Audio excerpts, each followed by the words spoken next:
Hi, so we're going to work through factorising quadratics. This is roughly about grade 5 on GCSE maths. I'm going to be using exactly the same technique every single time as I work through all of these. Please also download this from the website link below. Okay, so number one, we've got x squared plus 15x plus 36. So I need to find two numbers that when I multiply them together make 36, and when I add them together make positive 15, and those two numbers are 12 and 3. Now what you'll notice is that both of them are positive numbers, and later on in this video we're going to be able to look at some of the negative ones as well. So in this particular case, positive 12 multiplied by positive 3 equals positive 36, and when we add positive 12 and positive 3 together we're going to get positive 15, and that's going to allow me then to write this out as x plus 12 multiplied by x plus 3, and that's the answer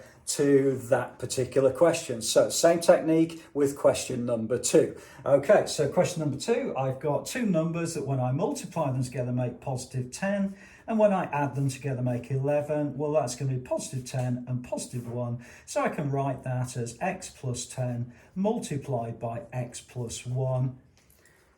And that's the way to do it. Okay, so let's move on then through the rest of the worksheet.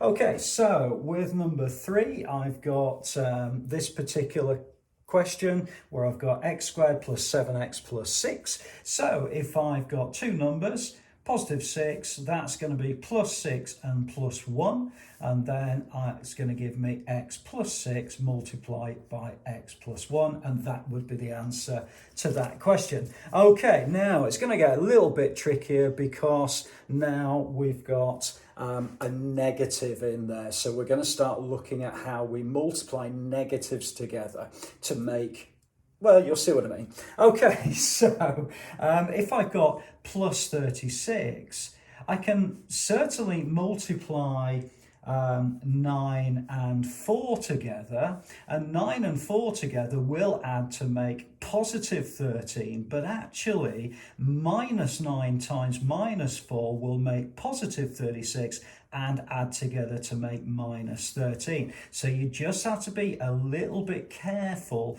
when you're dealing with negative factors or negative numbers. Okay, let's have a look at the one at the bottom. So hopefully you're beginning to see now that we just need to make sure that we multiply them together and then we add them together. Okay, so the last one is going to be negative 7. Well, the two numbers that multiply together to make negative 7 are 7 and 1, but I've got to make positive 6. So actually that's going to be positive 7 times negative 1. So that's going to be x plus 7 multiplied by x minus 1. And that would be the answer to that particular question. Okay, let's move on then to question number 6 onwards.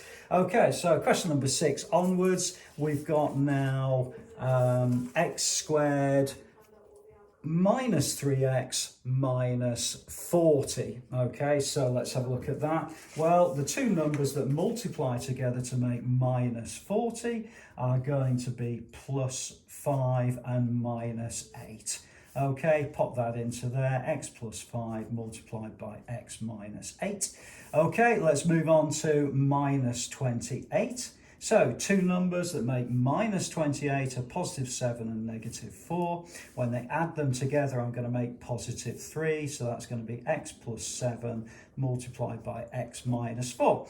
Okay, so hopefully you're getting the idea of how these things work, that you've got to make sure that you multiply them together to make the final number and add them together to make the middle number. So final couple of these particular questions. We've got now question number 8, which is minus 15. Well, two numbers that multiply together are going to be 5 and 3. I need to add them together to make minus 2, so it's going to be minus 5 and plus 3. X minus 5 multiplied by x plus 3. Okay, and that's pretty much how to do it. Now, there is a little slight change on the final two questions where it's something called actually complete, no it's not, it's called the difference of two squares. You'll see what I mean with these final two questions. So if I look at the final two, I'm going to use exactly the same technique. So I've got minus 9.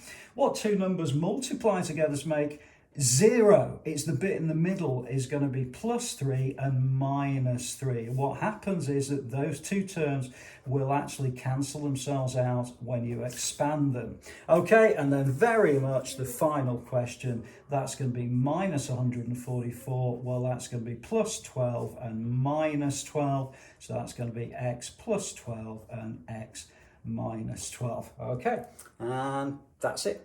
Okay, so if you need any help, please do add a comment below. I'll always come back to you. I look forward to seeing you inside the next video.